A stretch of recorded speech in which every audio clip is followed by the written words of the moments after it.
Hello and welcome to another episode of Relationship Alive. This is your host, Neil Sattin.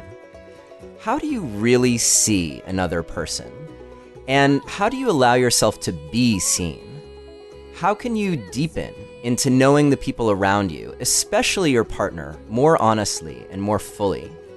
These seem like they would be obvious questions in the case of relationship, and yet so often we plunge into partnership, driven by chemistry and desire, only to wake up later, sometimes years later, and find that we're simply going through the motions, vaguely or extremely dissatisfied, and knowing on some level that something more is possible.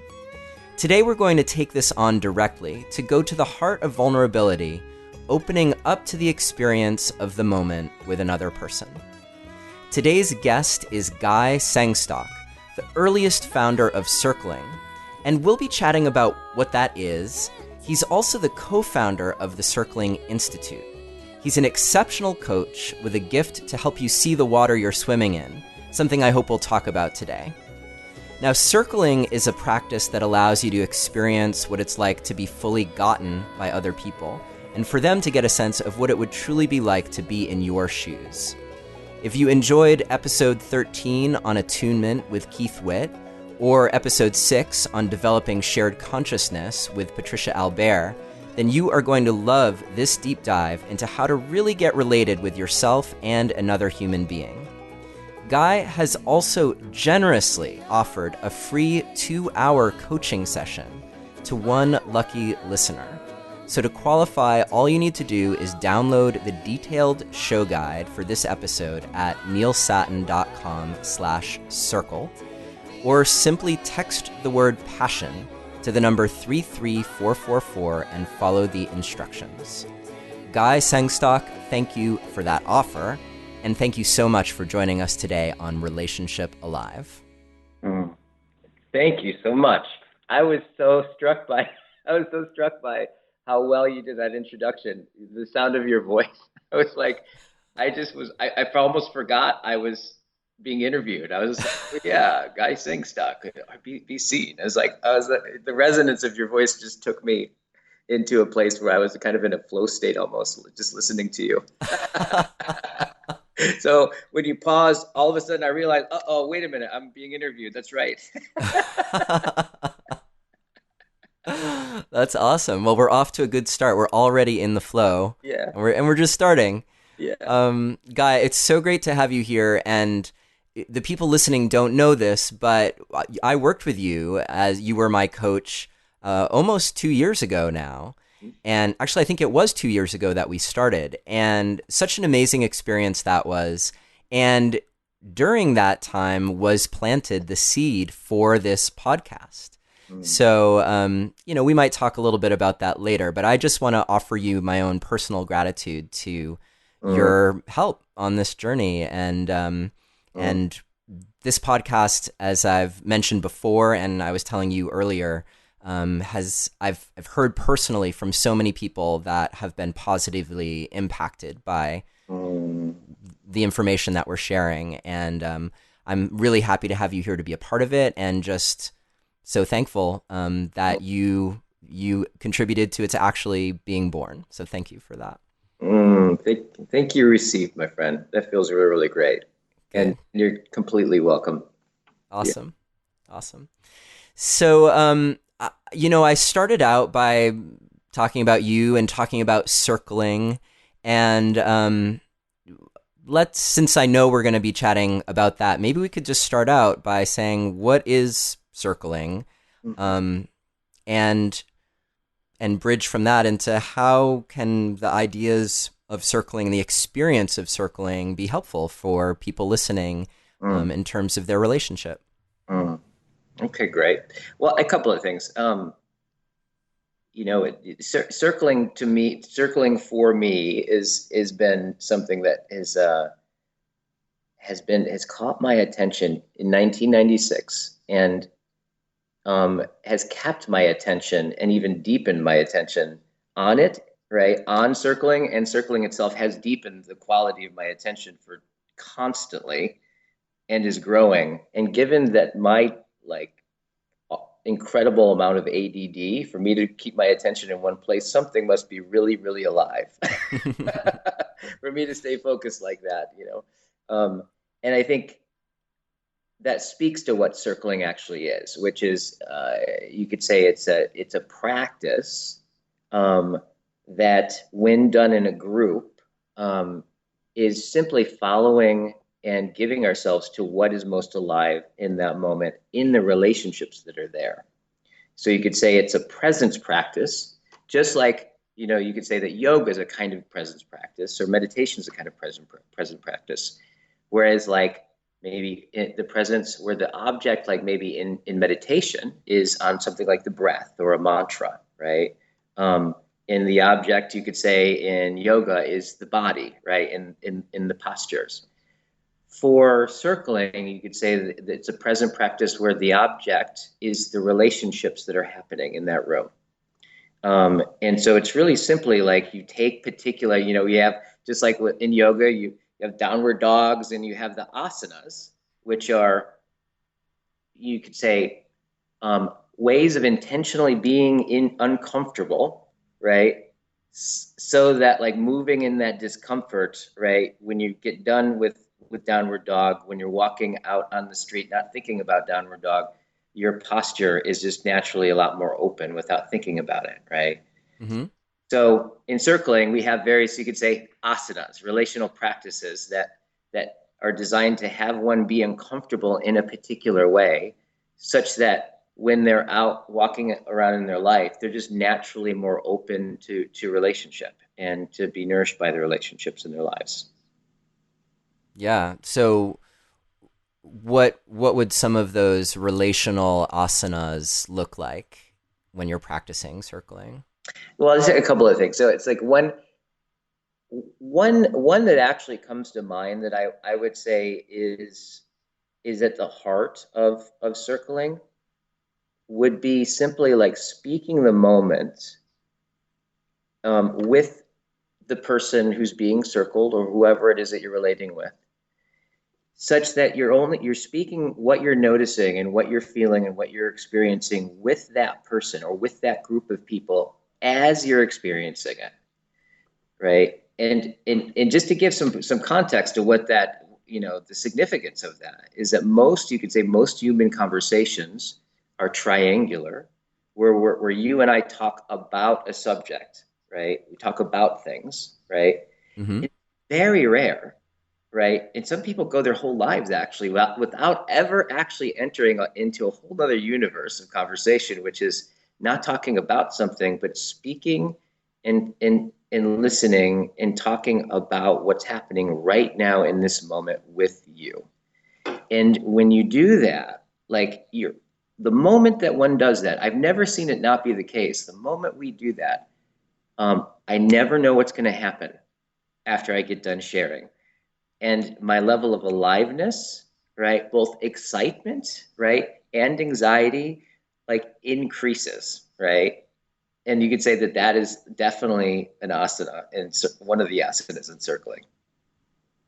Yeah, and one thing that I really appreciated about the experience that I had with circling, and was this, and I described it this way in the intro, that it's getting to know what it's like to be in the other person's shoes. But that's a phrase that we toss around, I think, without really parsing it apart, because my experience with circling was that I really felt like if someone asked me to make a decision as if I were that other person, I could have done it in that moment. Yeah. Which is a lot different than just being like, oh yeah, I kind of, like, I get where you're coming from, Mm-hmm. which isn't quite as connected. Yeah. So what is it about circling that brings about that experience of... Mm-hmm. Well, it's interesting when you say, when you talk about that, like, you know, you could say, I really like the way that you put that if you were to be asked to make a decision as that person, you felt like you could do that, right? I think the difference is that really in circling, we really, one is we acknowledge ourselves as as you could say, nervous systems, right? That are inherently open to the world, transparent, like permeable to it and transparent to it. And we just live consistently as if that were actually the case, right? So like when I look over at you, I can actually start to imagine what it's like to be in your nervous system, right? To like, if I understand, whoa, what you're afraid of, right? Or even notice how what I'm saying is impacting you, right? Um, I can start to get in. I can start to get close to things that you actually care about. And I think that that's one of the things that's circling in all deep conversations and all deep levels of intimacy. Really, I think in you can sum it up is like is that when I'm close to you, it really what I'm saying is I am close to knowing, understanding, and caring about what you care about, and that you care about things. So it's kind of like you could say that we get together and we care about each other explicitly, and in caring about each other, we find out what we care about, right? And when I get really close to care, when I care about what you care about, all of a sudden I start to naturally find myself looking out of your eyes, right? I start to be able to anticipate like, oh, if you really care about how you're showing up in the world and that person wasn't paying attention to you, like I could imagine, for example, that you could easily feel rejected, right? Or very Yeah. things, right? Yeah. Yeah. And it strikes me that there are these two poles that we often move between, one being like everything is going great and great in a relational space, and so I just assume that we care about the same things and we're operating from the same place and everything is really good until all of a sudden like the record scratches and it's like, wait a minute, we weren't seeing things the same way. Now we see things totally differently, and you get in a disagreement or an argument, and then I think it can be so challenging to really like. Those are the moments where it's like, okay, I'm either assuming that everything's that I get your world, and we were in the good place, or now we're in this like really challenging place where we don't understand each other, and it's like in those moments it can be so hard to like, how do I get your world in those moments? Yeah. Um, but usually that's not the question that people are asking. People are asking just like, either how do we get back to safety? I think that's an important question if that's made conscious, or just like, how do I prove to you that I'm right or that you're wrong, or Mm-hmm. that's maybe those are some less productive questions to ask in that moment. Mm. Well, I really appreciate what you said. It's like, like the record goes, and then all the action stops. And what I'm hearing you say is like how I respond, right, to that moment, right, is going to make a huge difference to how Yes. the next moment is going to go, right? So so you could say that first of all, in terms of as you were talking about, we're going along, and I'm assuming that like I'm talking, that we're talking about the same thing, right? Because we're having this conversation, we're talking about it. So naturally, I'm gonna go left here because we just were talking about that thing, and so I'm gonna go left there. And so when I go left there, right, like all of a sudden, your eyeballs pop out, right, in a rage, right? Or something like that, right? And you're like, Yeah. right, and so in that moment, you could say that I had an assumption that we were talking about the same thing. And how do you know that you have an assumption? You don't, right? That's the nature of assumptions, right? They're in the background. So Right. so when I'm in a relationship, those moments just simply make myself aware of an assumption, right? And it's not bad that I have them. We all have them. In fact, if I know about it, then it's not an assumption.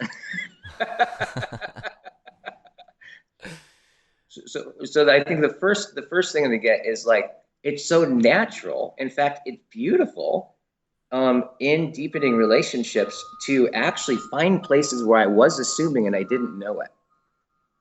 Because so that's the first part, which is like really, really like looking forward to places where there's dissonances, because then we can stop, right?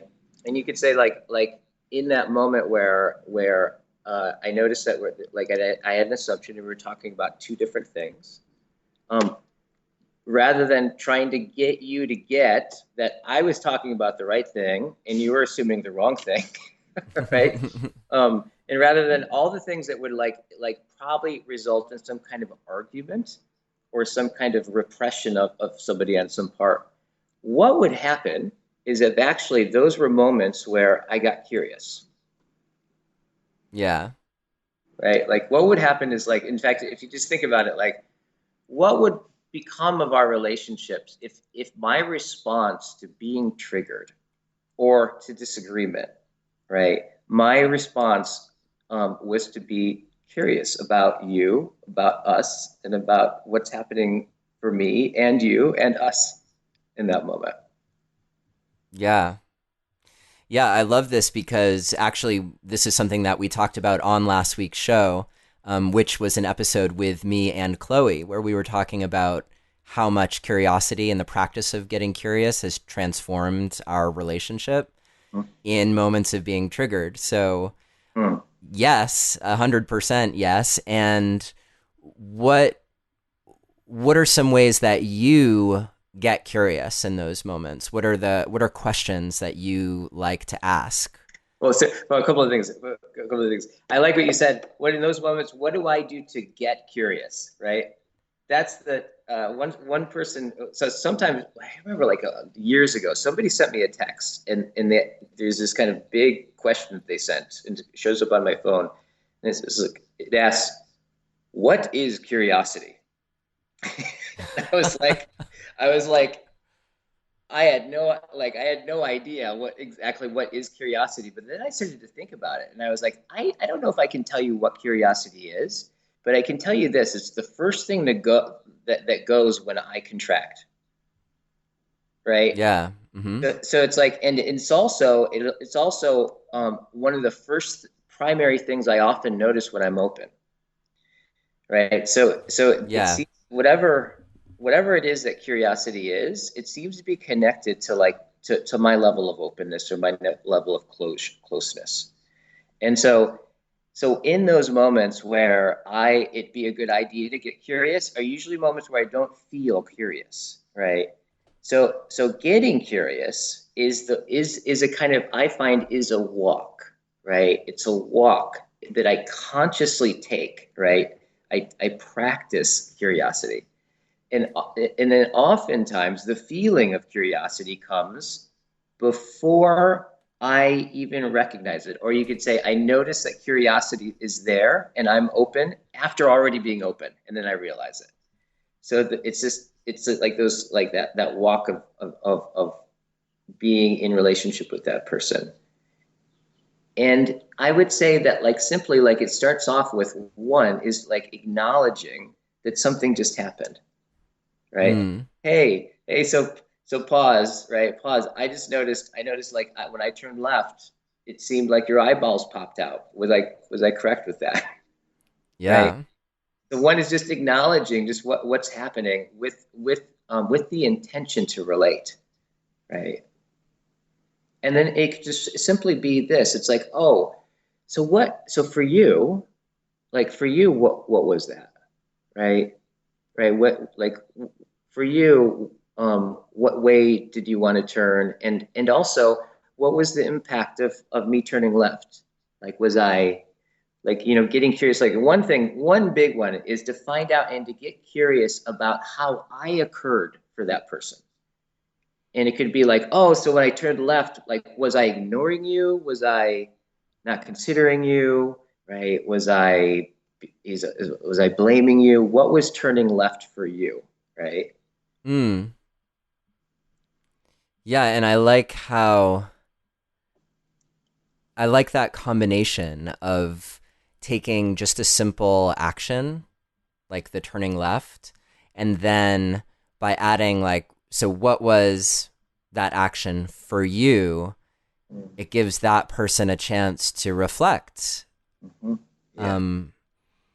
Yeah. In a moment that they are also probably not feeling very curious. Totally.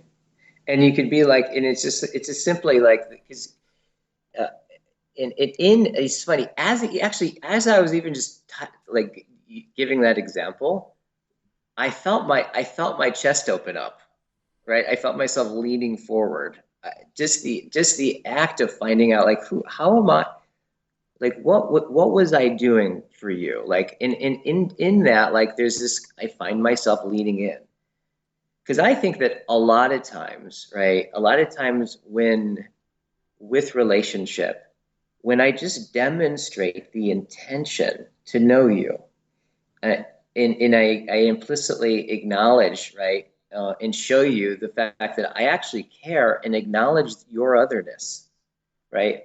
That I acknowledge that you're a being, that I actually don't have I don't have any authority to know what you're thinking or feeling, unless you share it with me. And I want to know. I want to be like, I want to share.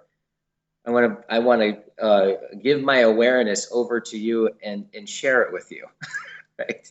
Yeah.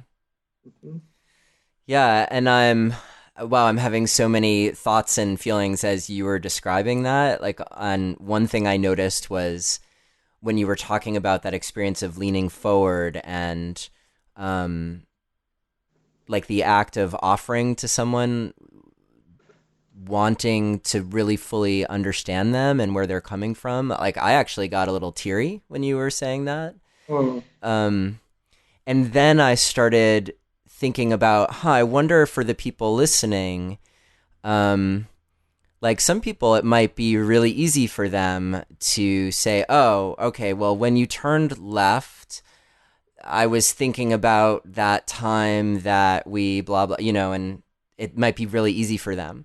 And then there might be people who hear that question, what was turning left for you? And be kind of stuck with like, I wouldn't even know how to respond to that question. So what could you offer someone who doesn't know in that moment? Like someone asks you, what was turning left to you? Or what was, like, when I ordered dinner for you, and instead of, like, I thought that would be this act of chivalry and like I was showing up for you, but instead I could see it seemed like you got livid. What was that for you? Yeah, what about the person in that moment who's like, I don't really know how to respond to that? Totally. Or or maybe hints for how to respond to that in a way that's generative. Yeah, totally. Well, I think in the example that you just gave, and I'm imagining most of the time, what I don't know means I actually don't know, right? So, like, actually, I was imagining in that case, I don't know means I'm too fucking mad at you, right? I ain't giving you shit, right? Like I'm not gonna offer you anything, right? And Yeah. and in that moment, here's the deal with, like, here's the deal with with closeness, is that it's not something that you can do. It's something that happens, and we both end up in it, and it's definitely not something I can force. So it's like, if the bottom line is, somebody don't want to say anything, we're free, right? We're free to, like what it takes to be close really is a function of disclosing only that which I can only disclose. Like, no one, you can take away every freedom I have, right? If I tied you up and I put, like, things in your eyes and took away everything, the one thing I can't manage or take away from you is how you are experiencing me tying you up, right? Mm-hmm. Like, that in that experiencing and how that occurs for you, the only way I would know is if you told me.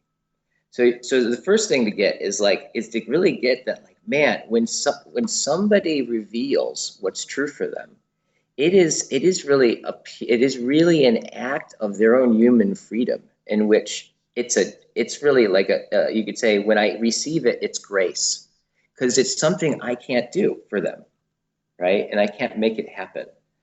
So it's like, in that sense, it's like, really, I just want to acknowledge that there's nothing that I think I've been able to find in terms of intimacy that can actually make intimacy happen. I can invite it out, right? Mm-hmm. So in that case, so the thing I just noticed I got curious about is like, is I don't know, it'd be like, huh, I'm imagining, I would say it's probably something like, oh, I don't know. I'm imagining you maybe you're too mad to talk right now. Is that true? Right? Right? Or it's like, it's more like, oh, it's like, in asking you, I don't, like how that is for you. Do you feel like am I invading you? Am I pressuring you? Is it like, right? Am I trying to draw something out of you? What is that like? What is just my question, right? About how you're feeling for you, right?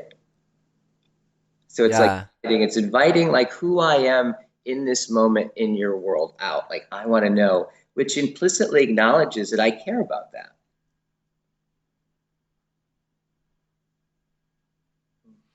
Yeah, I'm imagining the scenario of like that typical pattern that comes up in relationship of pursuing and distancing, and like one person always being the asker and the other person always being the stonewaller. And then I'm also imagining people who are blessed in relationship with someone who's a real partner in relating with them. And I feel like what this conversation is getting at is both of those, because I want, like, if you're at home or in your car or wherever listening to this and you have a willing participant who at least wants to try, I want you to come away from this with some tools to enhance that practice that you have with your partner. And I really love that. Like it for me, I think it will change the experience of it to just think about it as an offering, as a gift in my partner Yeah. revealing to me. Um, yeah, and then I was also, I mean, I was imagining the dinner table scenario that I had concocted, and I'm like just seeing this one person like, so when you're not responding to me now, like I'm imagining that's because, and then finally just like fuck it, like I'm done, I'm not, you're always like this, and then they're out of there. Um, Totally. And it's like in another in another way of, I would say, approaching that too is more of my own. So there's being permeable to who you are and what's happening to you, and really wanting to know and showing curiosity and genuine interest. And and also there's also like just really revealing who I am, right, to you in a way that's unarguable. Like it's like where and that's the thing, is one of the things about circling we also talk about is like really sharing, um, uh, communicating with the intention to relate, right, through sharing just the gift of your own personal experience. And how I know whether or not I'm sharing something that is on my side of the street is that it can't be argued, right? So, for example, if I say, "Hey, when you said I don't know, I just noticed that I was feeling anxious and leaning forward, right? When you said that, and then when you actually said the word I don't know, I felt even a little bit more anxious, right? And then I didn't feel like I felt nervous and I didn't know what to do. And what I really just want is to feel close to you, right? So it's like in that, like if you could just imagine, like imagine hearing that. It's like there's nothing about what I just said that was like an assertion or an assessment, right? It was more a revelation, a revealing, a disclosing, and a displaying that had me open, and communicate the intention to relate. And it's something that the other person can't really argue with, because they can't really say it's like, no, well, no, you weren't anxious, right? right. Those Although some people do try to argue someone else out of their feelings for sure, but yeah, yeah, totally. Totally. And they need to argue it because they can't control their feelings. Right? That's the argument. Right? yeah, yeah, totally. And with that, yeah, you can see why this dance is like what you said at the very beginning, that this is something that it has a gift in it and it has the potential to make you really uncomfortable Yeah.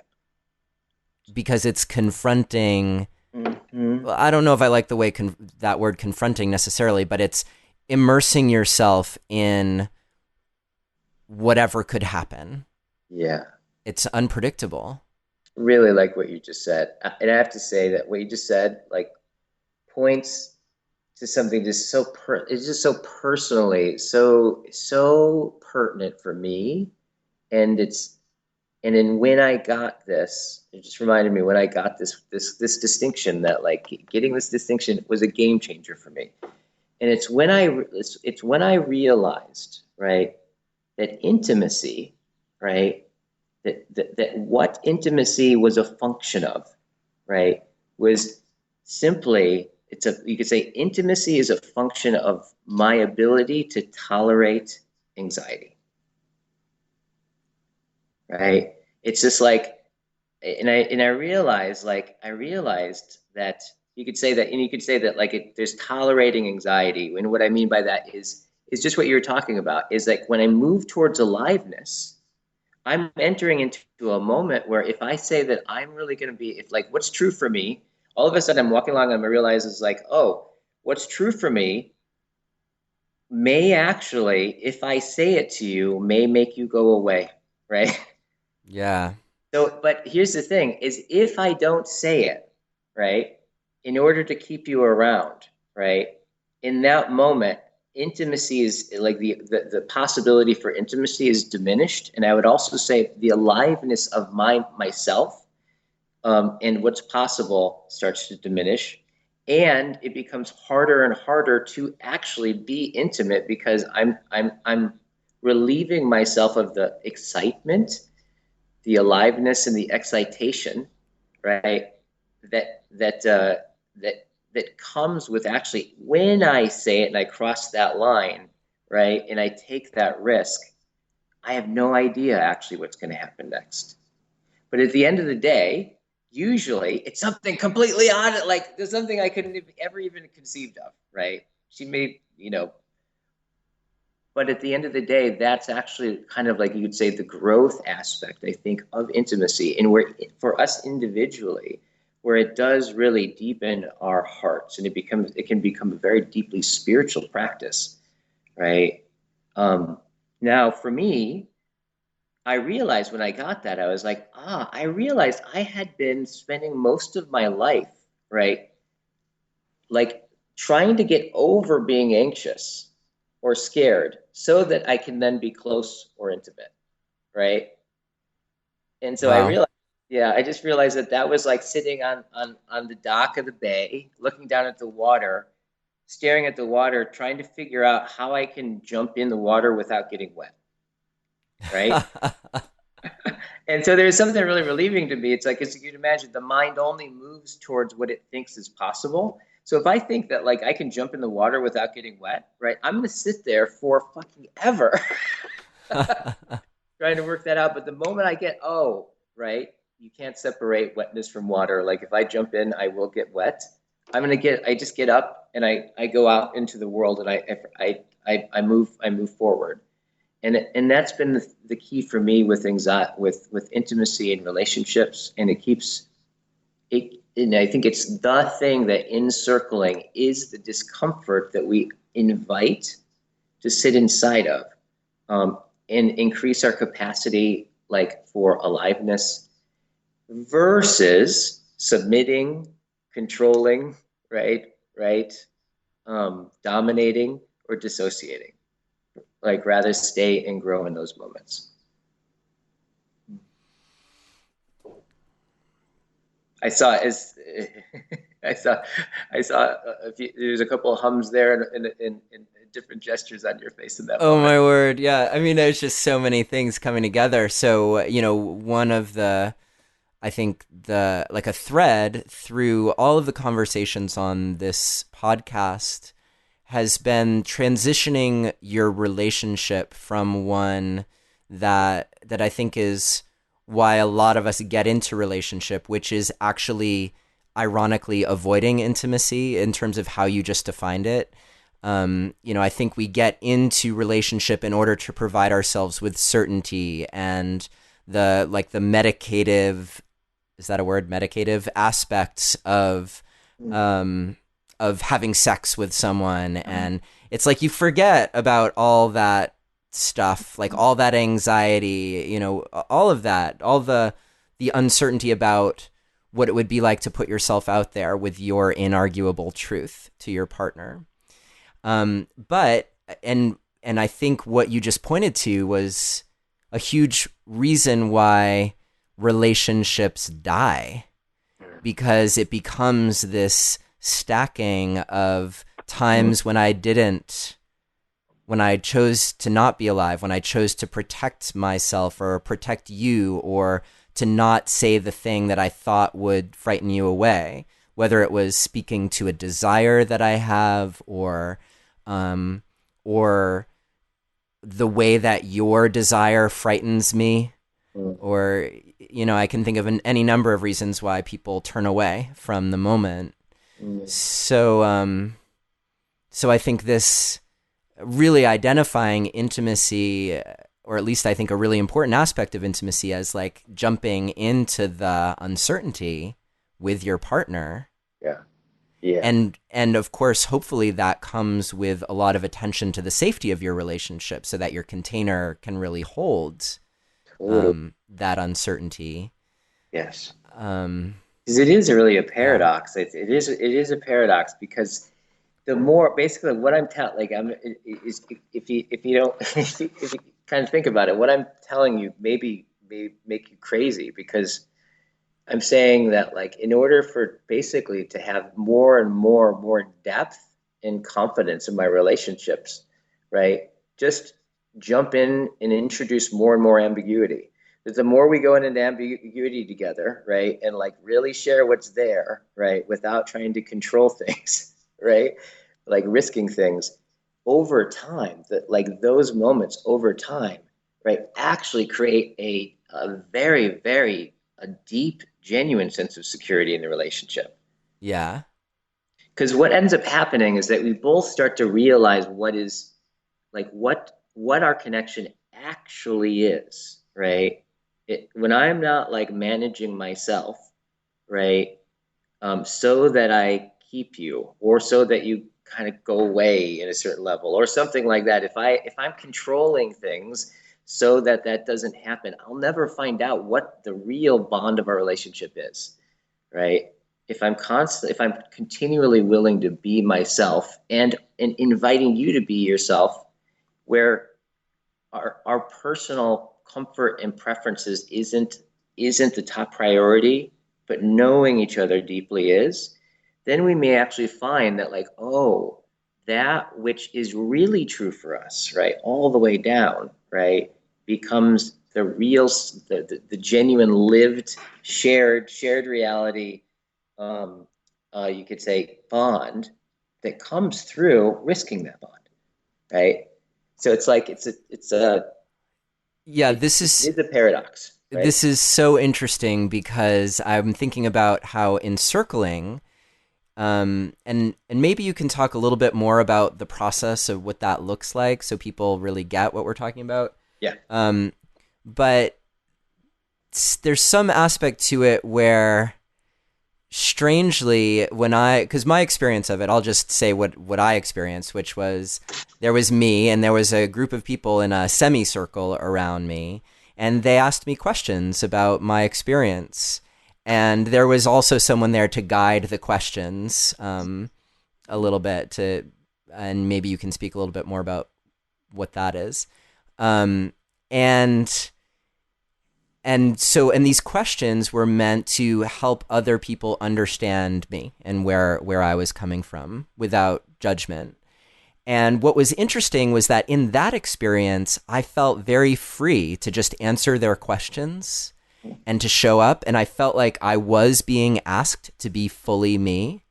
And the art there is, I think, for the people who are asking the questions in the circle, is to not impose their experience on me, but to truly get into my shoes, like we were talking about before. Right. And then I'm flashing to like relationship, where when you're with a partner, or even if you're just out on a date with someone who's not your partner yet, it can feel like there's so much at stake with how you answer their question or how they answer your question. And it's just ironic because these are the people that, at least in the case of being in partnership, we care about the most, you know, but there's more at stake somehow. And this is a theme on the show, is like this question of, well, how do you be more fully you? And how do you embrace your partner being more fully who they are? And how do you do that in a way where it's not threatening you, where you're actually able to contain that and thrive in that? So there's a couple of things. I think that there's so many things that question points to, and I'll come at it from this angle, because I think it's one of the things that circling really highlights, and I think is the unique thing that makes circling distinct from other things that kind of look like circling, and why circling has since 1996 has gone like all over the world, right? It's in like billions of countries now. And I think it has to do with that there's this implicit understanding that who I am, right, is not a sole proprietorship. That the nature of how I even become is a function of relationship, right? That like you could say that it's not so much that there's a me that comes into relationship and then expresses itself, and then you get to know me over here. It's more like we come into a relationship, and in my expression, right, and your response to that, and my response to that, I find out who I am, right? Yeah. Right? There's like, and actually it's in the relationship where something can be revealed about me that's so true that I didn't know about and couldn't have known about until that relational event happened, right? So there's this kind of like this, yeah. I just noticed like it looks like all kinds of neurons kind of shut up through your head, and you looked up a bit. I was just curious about like your. I want to find out who I am over there now. Guy, you're rocking my world. Yeah, well, and I went to how there's a state of mind that's implicit there that allows me to be known rather than seeking out relational experiences that simply reinforce who I think I am. Yeah, bingo. And I think that because we think that there's me that then relates, that I would say that most relationships, people go into relationships, they think that's what relationships are. They're places where I can get mirrored back accurately what I think I need to be in order for you to like me. Yeah. To like myself, right? But there's a real different come from, and it's a paradigm shift. But I really do think that it is implicit I think it's implicit in nature. I think it's implicit in like biology and like digestion, and wherever life unfolds, right? There's a constant becoming, right? And this is you could say, I'll put it like this. If you look in terms of evolution, right? Just to give this even more deep context, right? Okay. Right. So if the moment that life happened, right, it all went perfectly, there'd still only be one single cell organism, right? It's actually it's like life. It's where life is introduced to irritation, right, in dissonance. That like that life relates to that dissonance in such a way that in order to deal with the irritation, it creates itself in a higher order of complexity, right? So then we have, like, in order to deal with like this kind of weird, I don't know, rock or something, or weather pattern, right? Life forms into like a more organized, multi-celled, right, species, and which introduces new irritations. And if you rise that all the way up for a billion years, you end up with these beings talking to each other that can like somehow figure out how to like relate to each other here on Skype. All of it, right, is a function of life reaching out to become what it is, which is an amazing thing when you just think about, like, who I am is I have an urge to be what I am, right? Like, I reach out towards the environment and I relate, and that feedback loop, right, you could say tells me, right, who I am in that relational event, right? But all that has to do with dissonance, irritation. Just look at the earth and ask yourself, is it irritated? Heck yeah. Like, there's all kinds of stuff going on. And you ask yourself, is it alive? Hell yeah. Right. So it's like so when we go into relationships and we have the attitude of like, oh, I guess I'm going to find out who I am here. Right. I'm going to find out who I Yeah. am here. Right.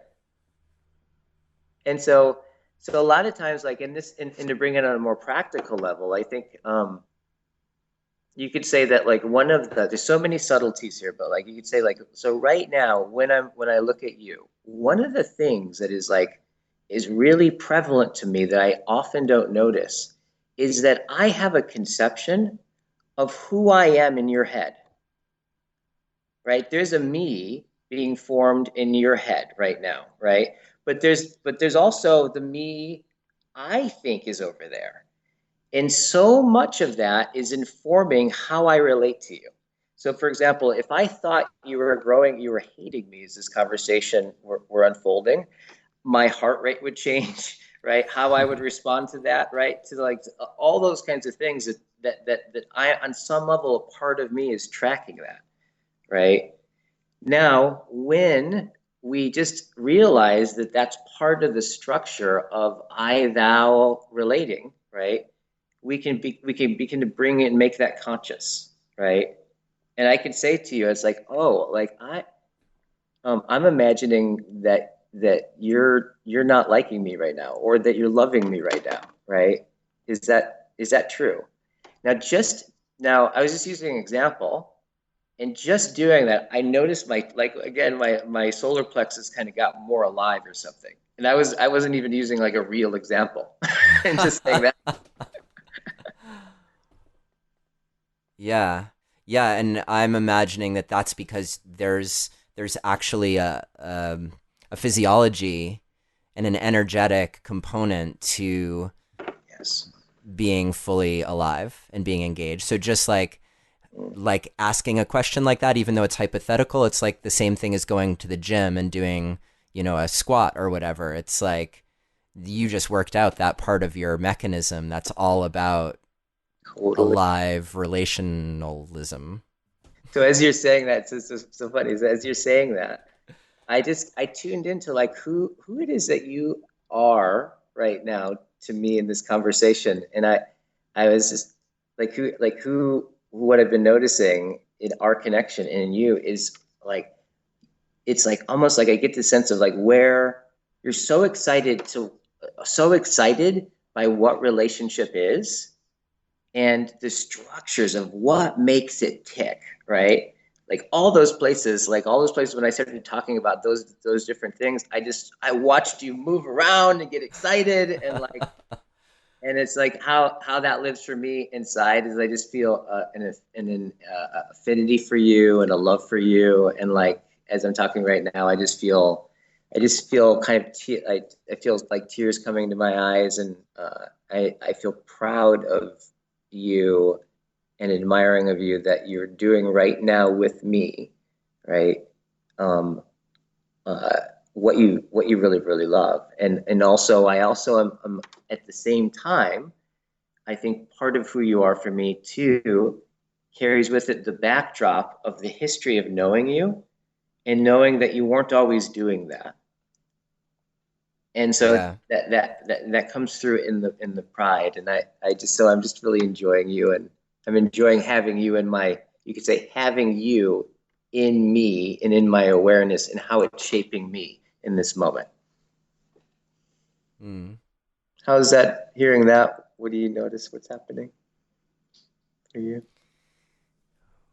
Well, it feels, I feel really seen, which in this moment, having said those words, it sounds a little cliche, but so I guess what that feels like for me is, um, yeah, I feel the absence of contraction. So I feel very at ease right now, and I feel some pride as well. That maybe that's your pride that I'm just kind of reflecting back at you, but I'm feeling like, yeah, there have been a lot of shifts, and as you were describing what you were seeing, I was thinking back to the coaching work that we did, and I'm remembering specifically how the listeners, regular listeners on the podcast, have heard the story or aspects of the story to when Chloe and I broke up. Oh, And that was all happening when you and I were working together, or kind of interwove there for a little while. And I remember, and I wrote this to you and I spoke these words to you, like how frustrated I was that these questions about relationship were so forefront for me. And I was like, I just want to put it all aside. And it feels like so ironic now because, and this is how in many ways this podcast was born. It was because you spoke the words like, Neil, so it was something like this. Maybe that's really an important part of what you're about, is like that you're alive with probably almost the same words you just spoke to me. You're really alive with the curiosity of like how this all works, and it's important for you. And the next part of the story for people listening is that Guy told me to just imagine, like, what if instead of being all pissed off at relationship, if I just imagined every morning what it would be like if I embraced it, and if my entire life revolved around questions of relationship without making any plans or anything, just imagining what that would be like. And over the course of maybe 2 weeks, I would do that. Every morning I'd wake up and I just imagine what that would look like. And all these different ideas were popping into my head. And I would say, well, I'm not going to do that, but I'm just going to get in that feeling. And it just like took on so much life for me that by the end of 2 weeks, I was like, Guy, there's no stopping this. Like this ball is rolling, like, and that, here we are, 2 years later. I remember, actually, it's interesting. I remember that conversation. I remember where we were sitting, and I remember saying, like, I just remember that whole. I remember saying that to you, and your eyes going, opening up, like, oh, it's like all the neurons seem to like line up, and in that place where it's like the thing that you were most complaining about, like that the essence of like that there was something that you really cared about opened up. And maybe what would happen if you just actually aligned your life in accordance to what you actually found yourself always like caring about, and like that light bulb went off. I now that really, like that, just hearing that, it's interesting.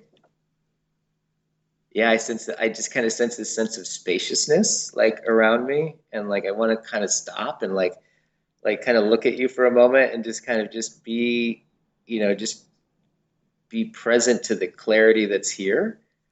Yeah, That's which just makes for it. very challenging radio time. We're just gonna sit here for 2 minutes in silence and gaze Yes. at each other. Um, Yeah. But I And imagine that everyone's feeling it. Like, how can I'm right? You're listening to this and you're feeling what Guy is describing. It's like palpable, you know. yeah. And it's what's palpable for me is there's like the insight um, that we're speaking about, the distinction that we're talking about, right? And but there's also what that's inside of, which is this we, you could say, that we have, right? And why we would stop and, like, you could say, gaze at each other, right? Or be in silence, right? Would be that what we would be inside, we would be implicitly honoring or acknowledging this third entity that called we, right? That some Yes. greater than the sum of the two of us, and we'd be implicitly acknowledging how it's creating us, and in some way changing us, right? Yes. Mm-hmm. Yeah, it feels really good. In that moment, really shows how relationship, when deep enough, right, can open up those kinds of changes, right? Those kinds of ways that relationship actually create us.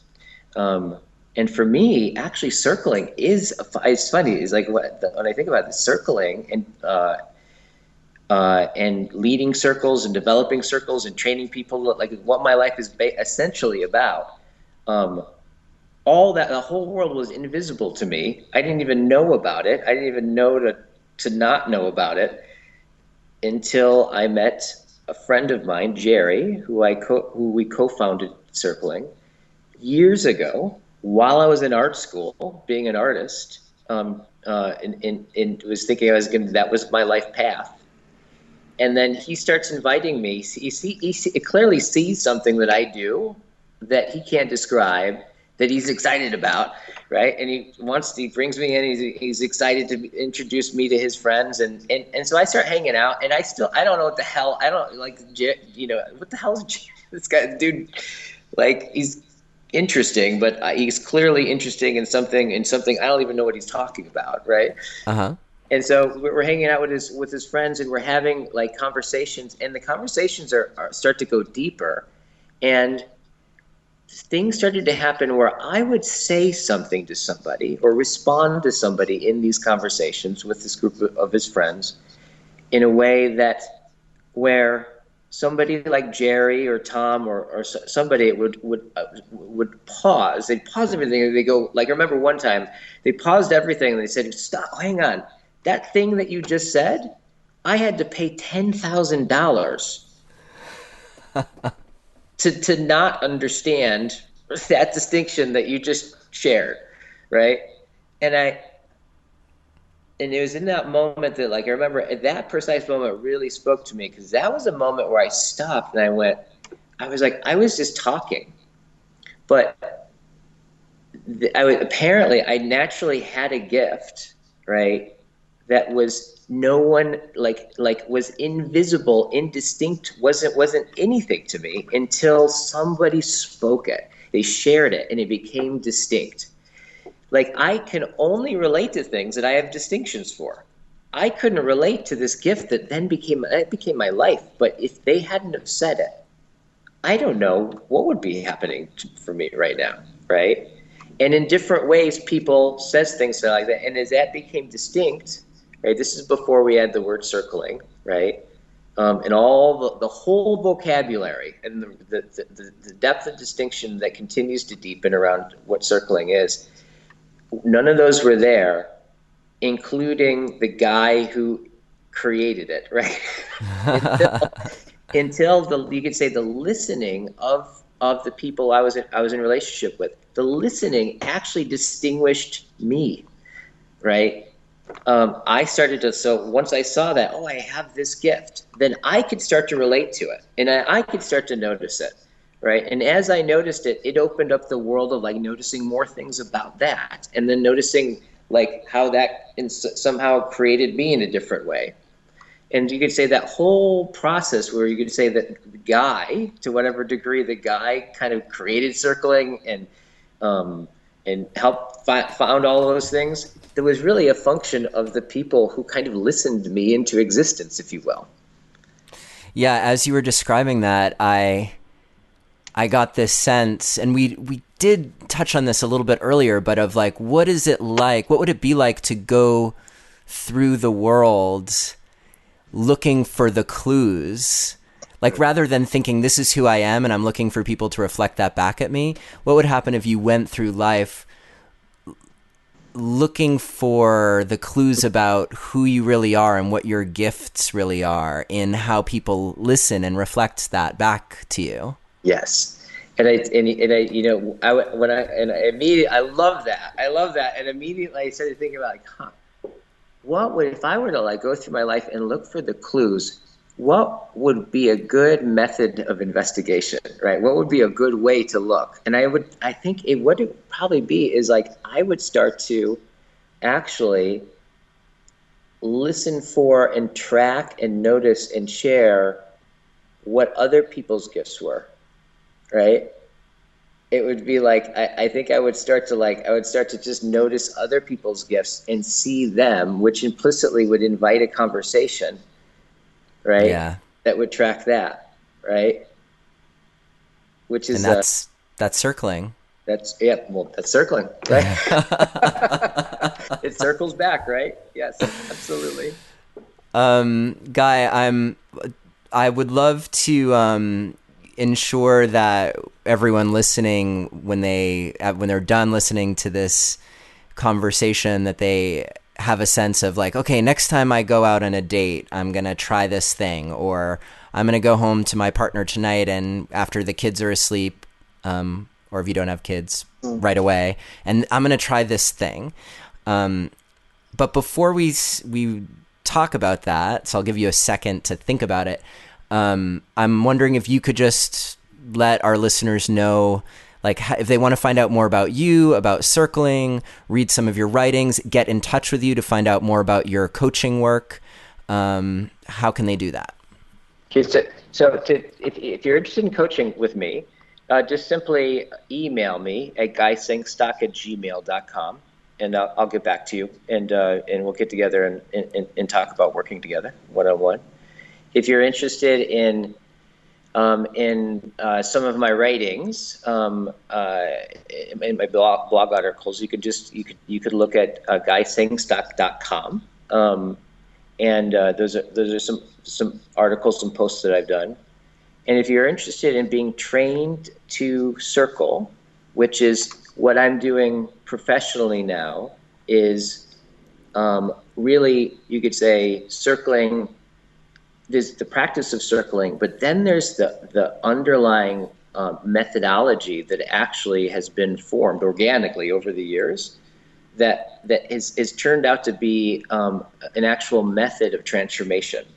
And so that's what I'm really fostering is the deeper, more professional side of circling, which is training people, coaches and therapists and other leaders to be able to not only facilitate circling, but to take the essence of circling and bring it into their professional life, into their companies, into their work with their clients, therapists, and coaches. And it's really become known as perhaps some of the deepest, like you could say, in terms of deep, profound coaching, the depth aspect of coaching. That I think they were really the best in the world at that. At this point, the feedback, and I'm just great. Yeah. So if you're interested in being trained to do circling, go to the circlinginstitute.com. Okay. Great. Yeah, thank you. So circlinginstitute.com or guysengstock.com, and if you're listening, the guys, actually you are listening, so that's kind of silly, but Guy, his last name is spelled Sengstock. Yes. Okay. So thank you, Guy. And again, thanks so much for your generous offer of a free 2-hour coaching session to one lucky listener. If you want to qualify for that, again, just download the show guide at neilsattin.com/circle, or you can text the word passion to the number 33444 and follow the instructions, which will also qualify you. Such a generous offer. Also, really, so I'm just so you know, I just have brought more of my attention onto my one-on-one coaching just recently. Now that we have our courses going, so I actually have 2 slots open for people who want to work with me one-on-one in coaching. So if they're probably going to fill up pretty quick. So if you're interested, email me right away, and then we'll get on the phone and see if it's fit. Great. Yeah. Thanks for encouraging that. You got it. And you must also have a waiting list for when spots open. Yeah, totally. So if you're listening to this and it's a couple weeks after airtime, still reach out for Guy as well. Yeah. Great. So then before we bring it to a close, Guy, I'm wondering if you have what's something that, like a takeaway for people as if they haven't gotten enough already. Yeah. Here's something that you should try at home. Yeah. I would say, and of course, adjust this based on the context, but if you go home or if you go in work or somewhere that in a relationship that you care about, is simply see what happens when you introduce your experience of what's happening right now in the relationship. Even if it's just something, in fact, it can be something like, and I would encourage you to actually be something that you really, really appreciate. It's like, right now I'm noticing, Neil, like you have both fingers up and there's this smile on your face, and I'm just imagining that you're just appreciating and reveling in a moment, and seeing that, I'm just noticing I have a warm sense of gratitude and affinity and gratefulness to you. And then just pause and find out what happens. But what's cool is notice that by the time I end that sentence, I have no idea what's going to happen next, right? Which is really different, because usually a lot of times we speak to each other in order to know actually what's going to happen after we talk.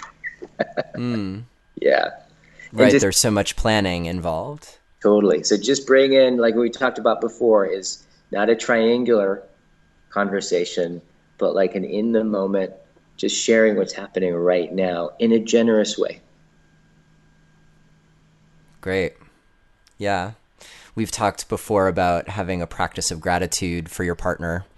And it didn't occur to me until this moment that it could also be a practice that's in the moment. So not like, I'm grateful about this thing of yours, but this is what I'm grateful for right now in this moment with you. Yes, totally. And you just imagine, it's just so cool, because it's like, it's the possibility of growth and aliveness in relationships in every single one and every single moment. Like, there's a whole dimension of the present that is accessible through language in that way. That is the stuff that is what it is, aliveness itself. Yeah. And what do you think that would do if someone were on a date with someone? That's the other thing. Is like a lot of people say, that if you're single, like learning how to circle, I hear this all the time, is that it does amazing things for your dating life.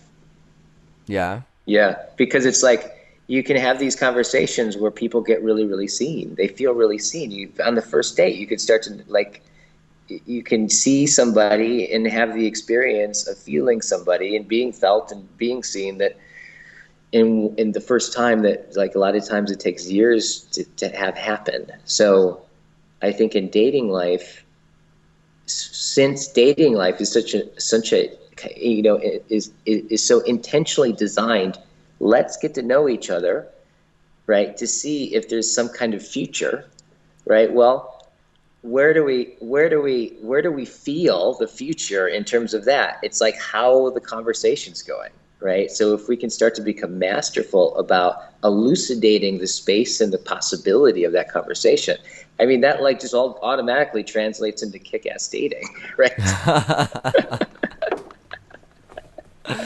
Absolutely. Yeah, and because it's going to take you out, or at least help you embrace the anxiety in the moment, in a way that's fun, and where you're asking yourself, what am I going to learn about myself from this person? And here's one other thing about the anxiety. When a lot of times we hide our anxiety, right, or try to get over it. But when I display my anxiety, right, it implicitly implies that I care. I care about how this is going. Otherwise, I wouldn't be anxious. Right. And maybe I share my anxiety, but I think the thing I can share for sure is like that I care. Right. I care enough to be anxious, which introduces a whole new dynamic into the relationship, you know? Yeah. And I'm imagining too, like when you're out on a date or with your partner and you're noticing that they are anxious or nervous, yes, rather than having that be some black mark against them. Yeah. You could see it as an expression of how much they really care. Totally. And you can even say, it could even be an entry point of like, oh, wow, like I'm imagining that you feel anxious. Something's important to you, I'm imagining, right? Yeah, and then you get to find out what it is. Yeah, totally. Exactly. It may be that they're thinking about the stock market or something, but yeah, totally. The dive it just took or whatever. Totally. Guy, so great to have you on the show. Thank you so much for coming on and sharing your wisdom about relating, and also just on a personal note. Again, I'm so grateful for your part in my own growth, and that's what's allowed me to help people in relationship, and my coaching career with people in relationship and around relationship, and we've spoken about this on the show, the importance of coaching. And it's not like just because it's great, it's because there's this capacity in a good coach to help you see what you just you wouldn't see it on your own. And I think you explained it well, that it's not just necessarily the perceptiveness of the coach, although that helps a lot in their training and their ability to listen rather than imposing an agenda upon their client. But also it's the relatedness that elicits whatever the insight or the gift or that reveals the blind spot. Yes. Yes, absolutely. Yeah. Absolutely. Yes. So thank you so much for being on our show today. And I look forward to hearing from our listeners with feedback about our time together. Fantastic. This is awesome. Thank you so much, my friend. Thank you for listening to another episode of Relationship Alive. If you like what you've heard and want to make it easier for other people to find out about us, please take a moment to subscribe to our podcast and to rate and review us on iTunes. If you have questions or comments or want to continue the conversation, you can always join our Relationship Alive community Facebook group. And for more information about today's episode, visit us online at neilsattin.com/podcast. Or you can always text the word passion, PASSION, to the number 33444 for more information. Finally, do you have a burning question that you're hoping we can have answered here on Relationship Alive, either for a future or past guest? Let me know and I'll see what I can do. Take care and see you next time.